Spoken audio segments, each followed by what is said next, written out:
Hello, my name is Brooke Applegate and I attend New England Law Boston. For my advocacy project, I'm proposing a regional ban on recreational off-road vehicle use, better known as ORVs, on Cape Cod beaches to protect wildlife, preserve fragile ecosystems, and combat coastal erosion. Each spring and summer, these beaches become critical nesting grounds for species like the piping plover, terns, oyster catchers, and the diamondback terrapin. Female terrapins, in particular, migrate from salt marshes to sandy dunes to lay their eggs, a journey that puts them at high risk of being struck by vehicles or blocked from nesting due to compacted sand. This matters because terrapins help keep salt marshes healthy by regulating snail populations.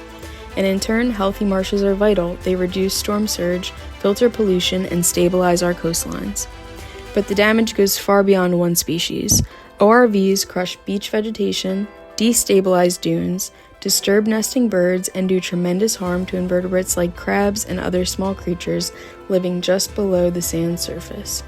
These animals form the base of the coastal food web, and their destruction ripples throughout the ecosystem. The truth is, we'll never fully know how many lives are needlessly lost beneath the tires of recreational vehicles.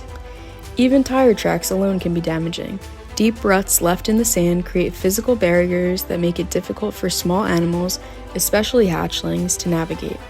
But beyond that, the mere presence of vehicles, their noise, and the emissions they generate disrupt natural behavior. Many species avoid nesting or foraging in these areas entirely, pushed into more dangerous zones away from food, cover, or proper nesting sites, all to avoid human activity. Animals are quite literally being driven from their homes so people can drive for fun. Meanwhile, the rules meant to manage this activity are failing. In 2024, rangers issued 20 violation notices, the most common being lack of a permit. Oversand route incidents rose by 285% from 2023, and warnings jumped from 28 to 104.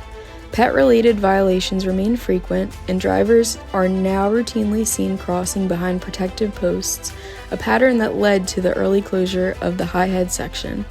These trends prove that even active enforcement can't prevent widespread noncompliance. And that's why a full ban on recreational beach driving, with exceptions for emergency and essential access, is the only truly effective solution.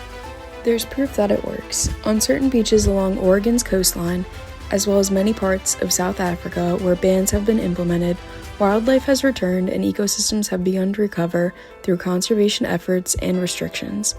These examples show that when we give nature space, it has the power to restore itself. This initiative supports DTA's mission to protect animals through advocacy, education, and legal reform. The science is clear, the damage is visible, and the solution is within reach. Let's end recreational beach driving on Cape Cod and restore balance to these vital ecosystems. Thank you.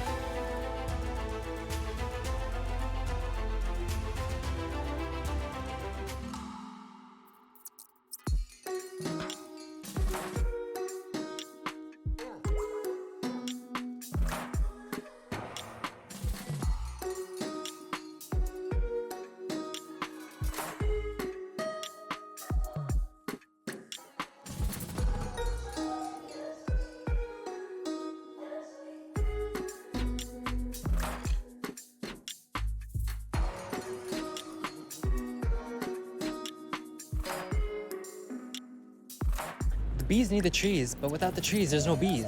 We need the bees in the trees, so save the bees in the trees.